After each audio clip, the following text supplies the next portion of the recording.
Hi good morning. 10 के दमदार trades में आप सबका स्वागत है। बढ़िया सेशन, बढ़िया स्क्रीन्स आपको दिखेगी। आज एक्सपायरी के दिन, वीकली ऑप्शंस एक्सपायरी की तैयारी कर रहे हैं हम लोग और मोमेंटम अच्छा 3/4% से ज्यादा के उछाल के साथ निफ्टी इस समय कामकाज कर रहा है। 137 अंक ऊपर 17,760 के आसपास के लेवल्स पर। पिछले कुछ दिनों से तो ग्लोबल क्यूज सपोर्टिव नहीं थे, फिर भी हम चल रहे थे, लो लेवल से रिकवरी दिखा रहे थे। आज ग्लोबल क्यूज सपोर्टिव थे क्योंकि यूएस में कल अच्छी तेजी बनी। काफी लॉन्ग ओवरड्यू था वो मंदी के सौदे कटना, वो कल कटे। फ्लैट ओपनिंग, उसके बाद दिन के हाईज पे यूएस मार्केट्स बंद हुए। 1.5 से 2.25% का उछाल। हालांकि ध्यान रखिएगा, ऐसा कुछ भी नहीं हुआ जिसके चलते वो शॉर्ट कवरिंग ट्रिगर होती। चाहे वो फेड की बेज बुक आनी थी, चाहे वो फेड की या डेटा के तौर पे रेड बुक आनी थी, या फिर मैं सब बताता हूं क्या क्या बोल रहा हूं, और या फिर वो फेड की वाइस चेयर लेल ब्रेनार्ड जी की स्पीच हो। सब में अपने अपने कंसर्न्स भी थे, सब में कुछ रिलीफ भी था। पर अब क्योंकि लॉन्ग ओवरड्यू था वो करेक्शन थोड़ा सा यूएस के मार्केट्स का, और कुछ इंटरेस्टिंग जंक्चर पे जा रहा था। एसएनपी वीरू और हमने चर्चा करी थी 3900 एक बड़ा प्रिकेरियस लेवल। कल 3906 पे जाने के बाद ही लो से घूम गया पूरा एसएनपी और ऊपर चला गया। 3900 हमने एक्चुअल सेशन में ब्रीच नहीं करा, तो वो पावर थी, वो इंपॉर्टेंट लेवल्स की। वो टूटता तो मेंशन था कि प्रेशर बढ़ता तगड़ा, वो नहीं हुआ, वहीं से घूम गए और फिर वो मोमेंटम पकड़ गया वहां का बाजार। फेड वाइस चेयर जो कह रही थी, उन्होंने स्पेसिफिकली कहा कि हम प्रण लेते हैं, we vow as far as long as it takes, हमें इन्फ्लेशन को काबू में लाना है, क्योंकि ये इन्फ्लेशन जो है ये लोअर इनकम अमेरिकन को बहुत तगड़ा हिट कर रहा है। अब रिस्पाइट के तौर पे वो रेटोरिक फिर से आ गया जो फेड चेयर भी इस्तेमाल करते थे कि हम डेटा डिपेंडेंट रहेंगे, हम कॉन्शियस हैं कि हम टाइटनेस इतनी ज्यादा ना करें कि एक्चुअली इकोनॉमी पे उल्टा झटका पड़ने लगे बुरी तरीके से। पर ये ठीक है, ऊपर के स्टेटमेंट इंपॉर्टेंट थे, पर हमने नीचे के स्टेटमेंट पकड़ लिए क्योंकि हमारा मूड वैसा था।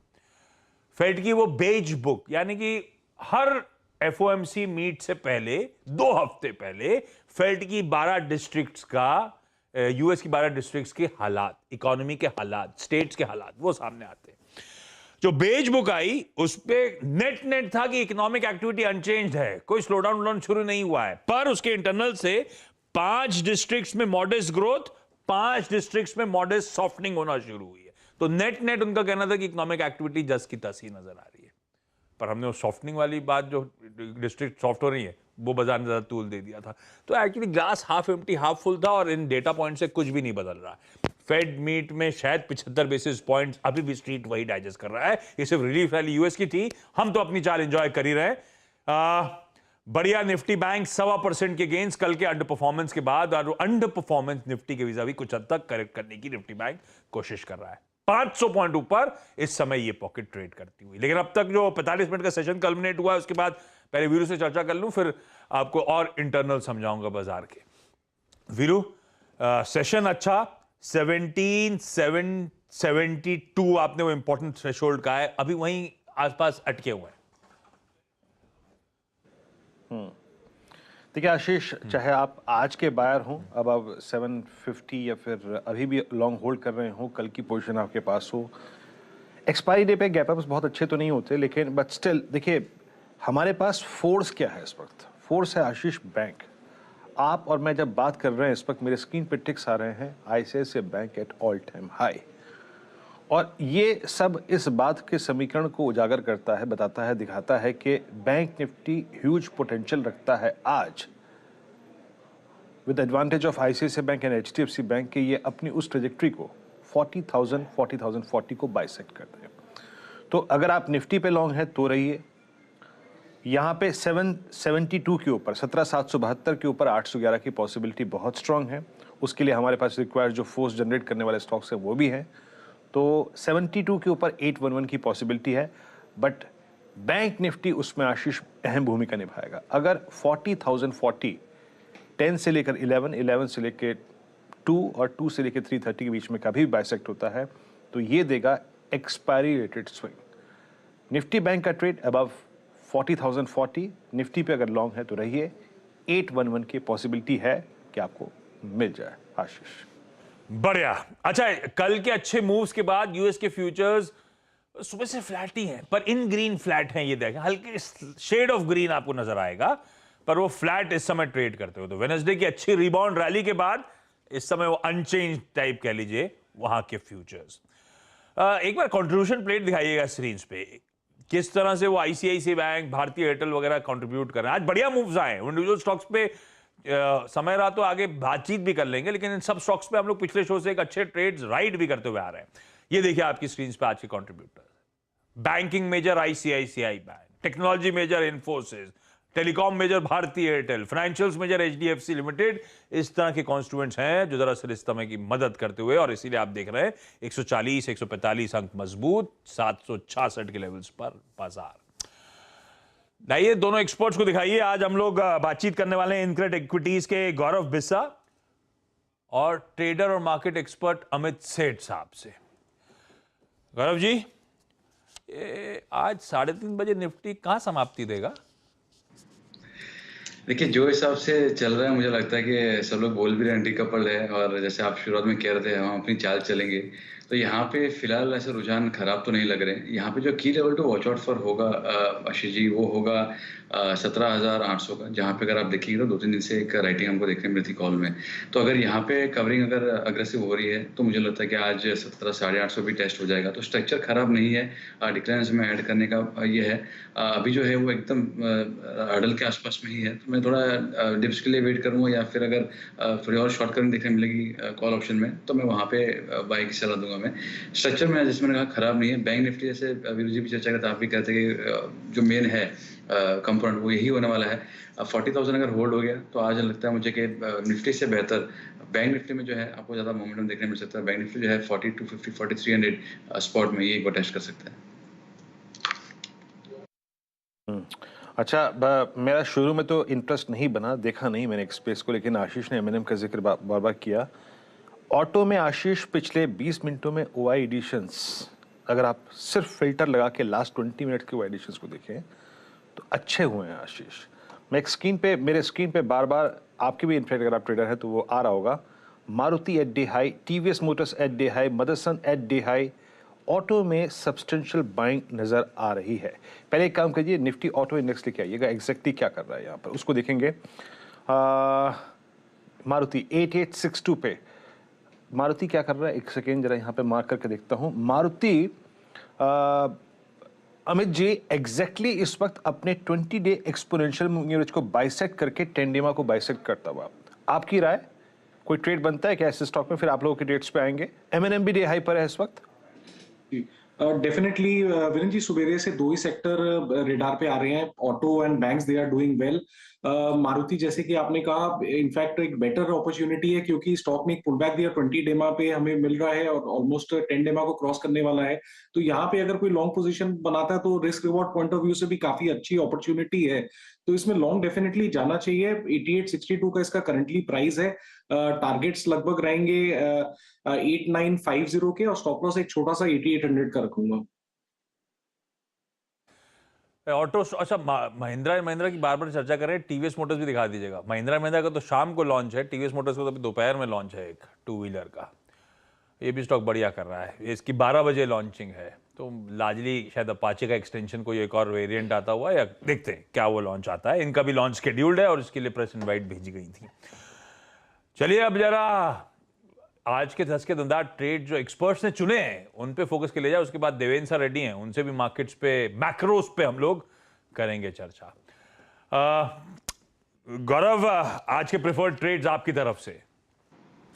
देखिए, पहला जो स्टॉक है वो डीएलएफ पे होगा, जहाँ पे अगर आपने देखा होगा तो एक डेली चार्ट पे अच्छा ब्रेकआउट हमको देखने मिला है, और उसका फॉल इंटरनल ब्रेकआउट का रीटेस्ट करके फिर स्टॉक जो है यहाँ से ऊपर जा रहा था। मैं समझता हूँ यहाँ पे और थोड़ी अपसाइड आपको देखने मिल सकती है, और 420 425 के लेवल्स आपको देखने मिल सकते हैं। 390 का इसमें स्टॉप लॉस होगा। दूसरा स्टॉक जो मुझे यहाँ पे थोड़ा बेहतर लग रहा है वो है अशोक लीलैंड। जैसे कि आप चर्चा करते हैं, निफ्टी ऑटो जो है वो थोड़ा अच्छा रुझान दिखा रहा है। यहाँ पे एक अच्छा ब्रेकआउट हमको देखने मिला था, और अभी एक छोटा ब्रेकआउट को रिटेस्ट करके अराउंड 160 वापस स्टॉक जो थोड़ा सा ऊपर आया है, तो 158 के स्टॉक से आप बाय कर सकते हैं। ऊपर में स्टॉक जो है 175 180 के लेवल्स आपको दिखा सकता है। और अशोक लीलैंड दोनों खरीदारी करने के कॉल, और ये डीएलएफ का कॉल दरअसल आज जो साथ में बैठे हैं गौरव के अमित जी का पिछले शो का एक प्रेफर्ड ट्रेड था, आज का सुबह का मार्केट खुलने से पहले का हॉट कॉल भी है, तो डीएलएफ को रखिए रडार पे, शायद इवेंचुअली अच्छा ट्रैक्शन, अच्छा मोमेंटम पिकअप होना है, सब एक्सपर्ट्स मान रहे हैं। अमित जी, आपके इस समय के 10 के दमदार ट्रेड्स कौन से? आशीष जी, बैंकिंग सेक्टर से एचडीएफसी बैंक के साथ जाना चाहूंगा। काफी अच्छा स्ट्रक्चर है इसका। अगर बैंक निफ्टी अच्छा करेगी तो मेरे को लगता है HDFC bank will also start doing well. In fact अभी भी काफी अच्छा कर रही है। तो करंटली इसका फ्यूचर्स में प्राइस 1496 का है। टारगेट्स लगभग रहेंगे 1525 के और स्टॉप लॉस रखूंगा 1480 के। सेकंड स्टॉक एमएनएम में लूंगा क्योंकि कल एमएनएम ने एक 10 डेमा पे रेस्ट लिया और आप वापस आज जिसमें आप मूव देख रहे हैं, मोमेंटम काफी स्ट्रांग है, तो मोमेंटम के साथ जाना चाहूंगा। 1325 का इसका प्राइस है। टारगेट्स लगभग 1345 के रहेंगे और स्टॉप लॉस 1310 का रखूंगा। मैं टीवीएस मोटर्स पे कॉल दे दीजिए, वो मेंशन करते करते टीवीएस मोटर अब थोड़ा सा उछाल दिखाना शुरू कर रहा है, मोमेंटम पिकअप करना शुरू कर रहा है। आप दोनों के रडार पे किसी के अशोक लेलैंड, किसी के एमएनएम वापस आ गया है।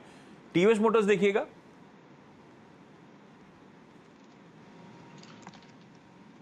गौरव, टीवीएस मोटर्स जी, देखिए टीवीएस मोटर अगर आप देखेंगे तो यहाँ पे छोटा सा एक आवली चार्ट पे कंसोलिडेशन हमको देखने मिल रहा है और मैं समझता हूँ कि एक बार 1065 का पार कर लेगा तो यहाँ पे पेस जो है वो फिर बढ़ जाएगा और आपको ये फिर से स्टॉक जो है वो टॉप गियर में देखने मिल जाएगा और एक बार 1000 लेवल को देखने मिल सकते हैं। तो स्ट्रक्चर अच्छा है। अगर आप देखेंगे तो out performance relative strength chart भी अगर देखेंगे तो काफी स्ट्रॉन्ग आरएस चार्ट है इसके अंदर। तो ऑटो स्पेस में टीवीएस मोटर आज की तारीख में सबसे स्ट्रॉन्ग स्टॉक रहा है और ये कंटिन्यू होगा ऐसा लग रहा है।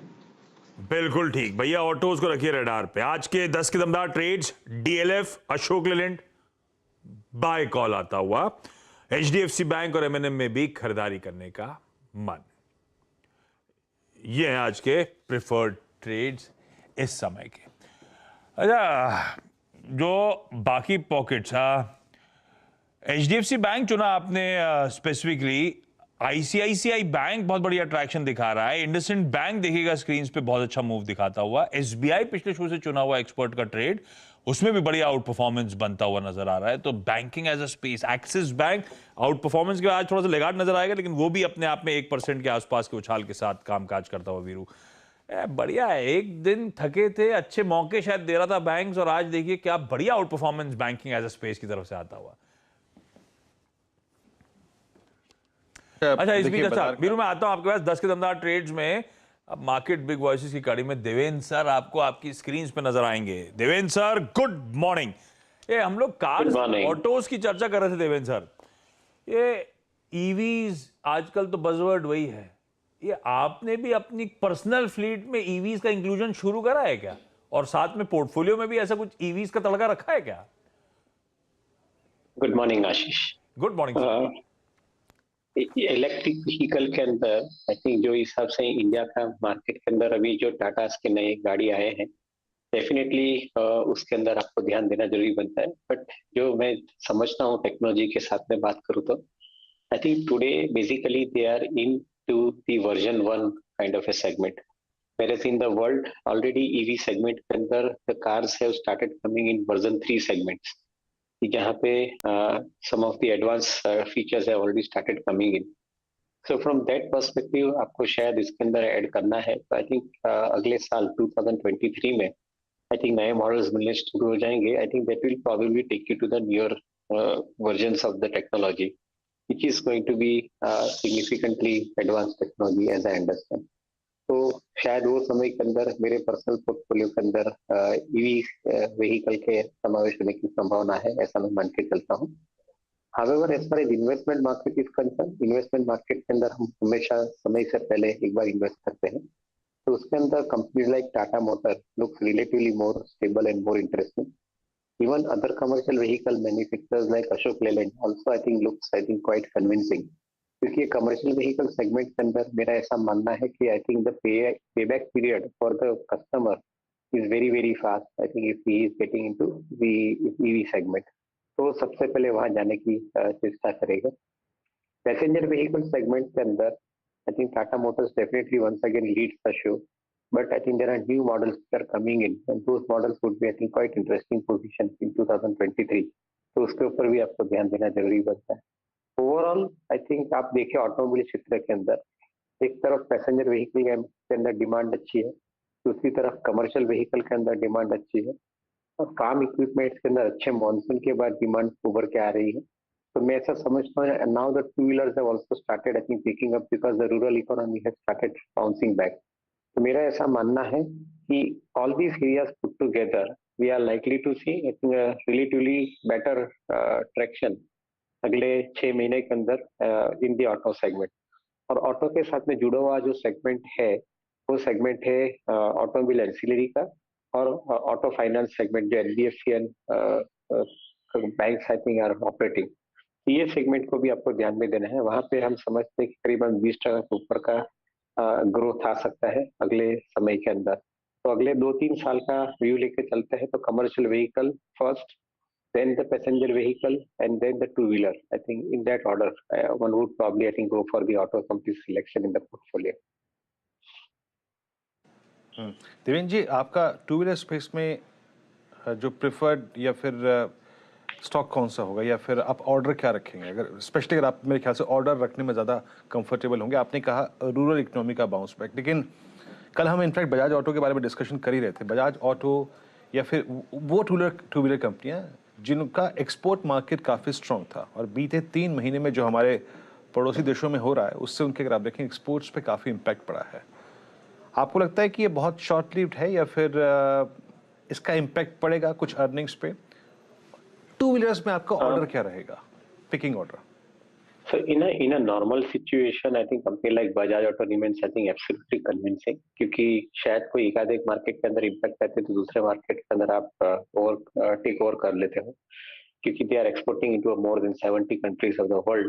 So to a greater extent, I think this is a good possibility कि वहाँ पे आप अपना एक्सपोर्ट का मार्केट अलग जगह पे शिफ्ट कर सकते हो। However, in the near term, I think the impact cannot be ruled out. Sri Lanka के अंदर जो परिस्थिति है उसकी इम्पैक्ट आप रूल आउट नहीं कर सकते हो।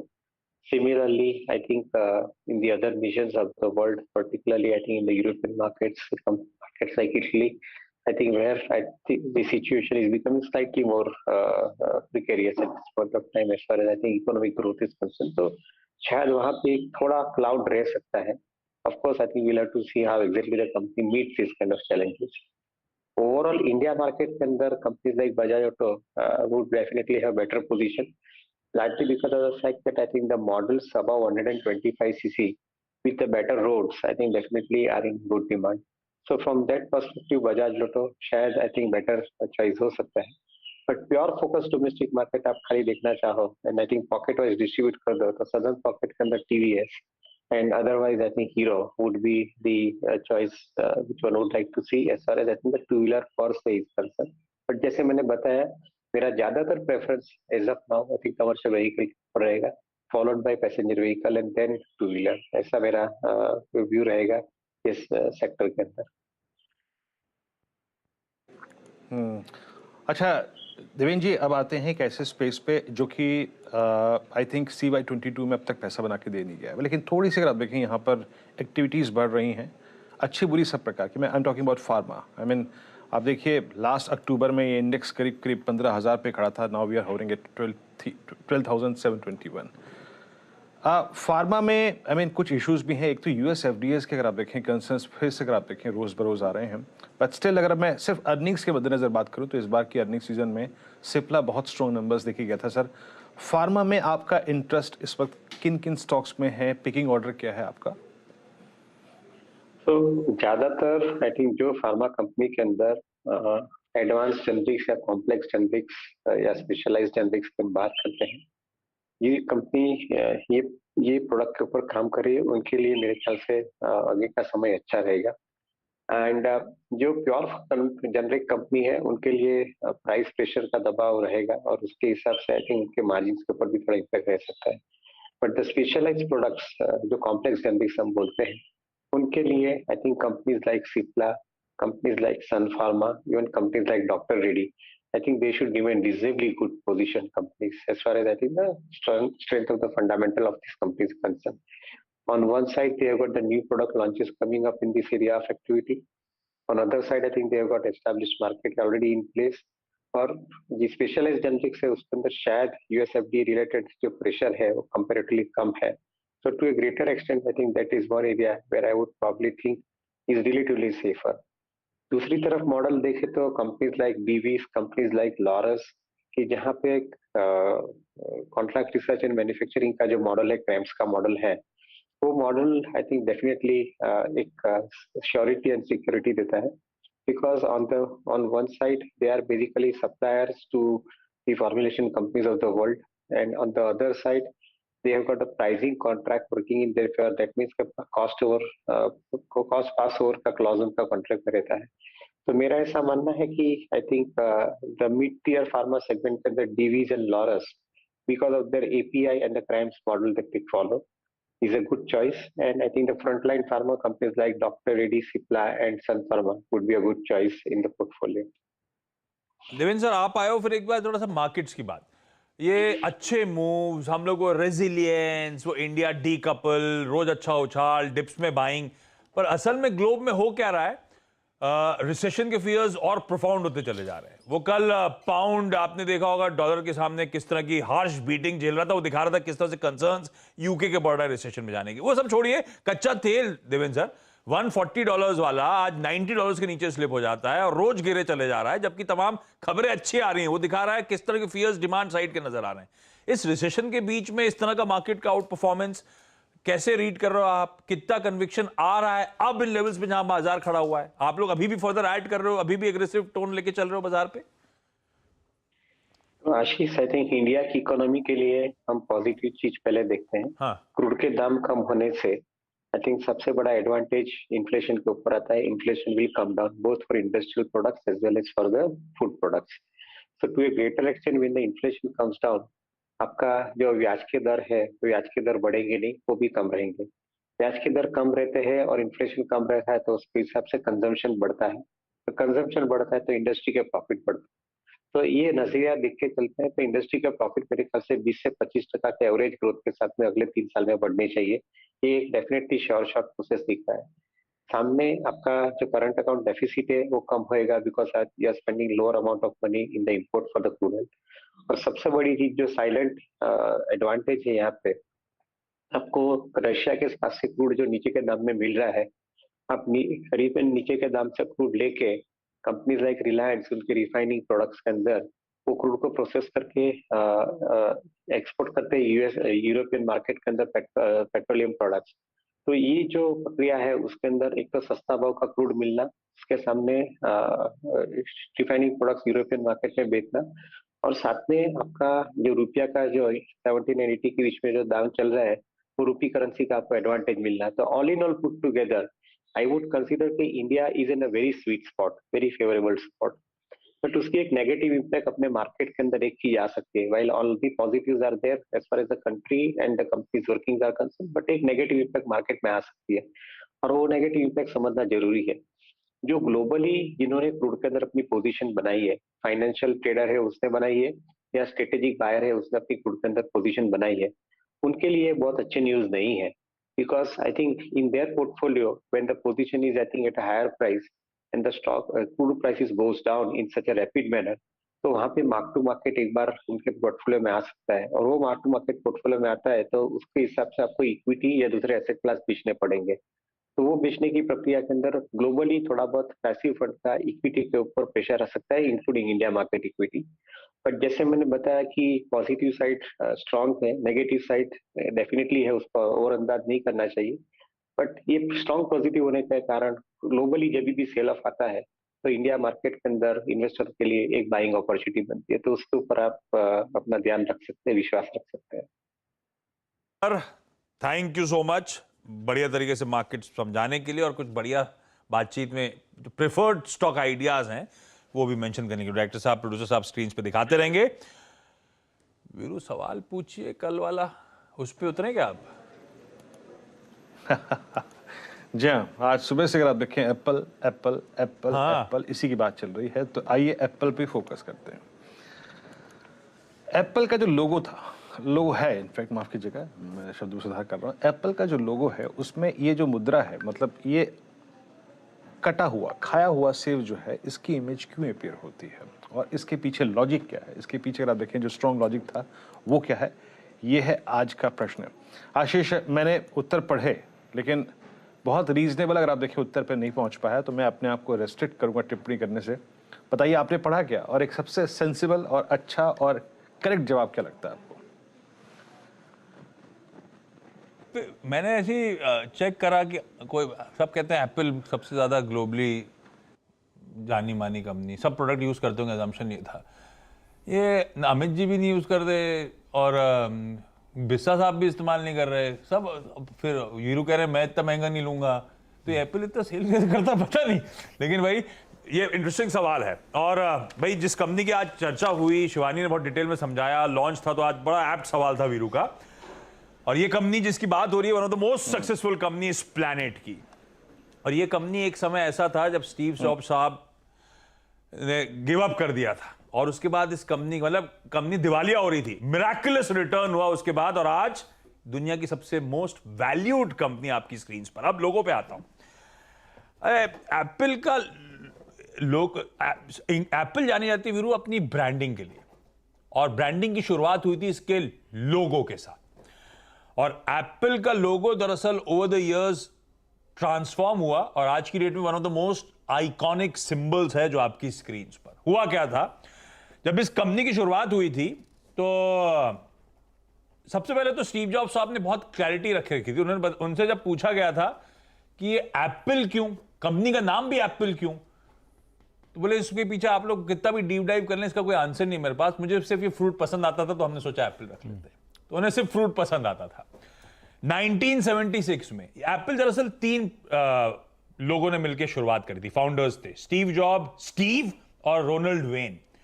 तो पहली बार लोगो बनाने का, डिजाइन करने का काम रोनाल्ड वेन साहब को दिया गया। तो रॉयल वेन साहब ने जब डिजाइन किया तो उन्होंने एक बेसिक इमेज आपकी स्क्रीन पर आएगी, आइजैक न्यूटन साहब पेड़ के नीचे बैठे हुए हैं, ऊपर एप्पल लटका हुआ है। ये शुरुआत हुई थी, ये पहला एप्पल का लोगो था। और ये रोनाल्ड वेन साहब जो थे ना वीरू, 12 दिन बाद जब एप्पल कंपनी की शुरुआत हुई छोड़ के चले गए। $800 का इनके जो शेयर्स थे इन्होंने बेच दिए थे। वो $800 के शेयर्स अगर रख लिए होते तो $60 बिलियन की आज वैल्यूएशन थी, और उन्होंने छोड़ दिए, 12 दिन में बेच दिए थे। खैर वो अलग कहानी। उसके बाद ये चले गए तो 1977 में, एक साल बाद, स्टीव जॉब्स साहब ने डिसाइड किया कि यार ये बहुत ही ओल्ड फैशन लोगो है, और जब एप्पल के प्रोडक्ट्स में दिखाते हैं तो बहुत चैलेंजिंग हो जाता है छोटी सी इसकी इमेज बनाना। पेड़ पे बैठे, पेड़, न्यूटन साहब, एप्पल लटका हुआ, तो छोटे डिवाइसेस में जम नहीं रहा था। उन्होंने कहा भाई इसका मॉडर्न लुक और डिजाइन, तब वो एक इमेज आपकी स्क्रीन पर आएगी। जब एप्पल का लोगो ट्रांसफॉर्म हुआ, ये सवाल हटा दीजिए, आप न्यूटन की इमेज दिखाई, न्यूटन की इमेज के बाद वाला वो कलरफुल एप्पल का लोगो, ये डिजाइन हुआ, ये मॉडर्न लुकिंग डिजाइन, ये 1977 में आया। और उसके बाद बहुत सारे चेंजेस हुए एप्पल के लोगो में, और फाइनली करंट डे का लोगो आपकी स्क्रीन पर आएगा। दरअसल क्या हुआ था, स्टीव जॉब्स साहब ने 1985 पे उनको, आपको याद होगा, पुश आउट करे गए थे, एग्जीक्यूटिव ने निकाल दिया था, लिटरली छोड़ के चले गए थे कंपनी। पर 1997 में वापस आए, और वो उस समय था जब एप्पल पैसा लूज आउट कर रही थी और फिर से डर था कि एप्पल बस्ट हो जाएगी, डूब जाएगी। तब स्टीव जॉब्स साहब को वापस रिटर्न होना पड़ा, और फिर जो लोगो डिजाइन हुआ वो फाइनली आपकी स्क्रीन पर है। और आज इस लोगो को रिकॉग्नाइज करा जाता है। जितना मैकडॉनल्ड्स के वो गोल्डन आर्चेस फेमस हैं, जितना नाइकी का वो स्वूश फेमस है, उतना ही एप्पल का एप्पल फेमस है। ये डिजाइनर जो थे रॉब जेनॉफ साहब थे, 1977 में उन्होंने डिजाइन की शुरुआत करी थी।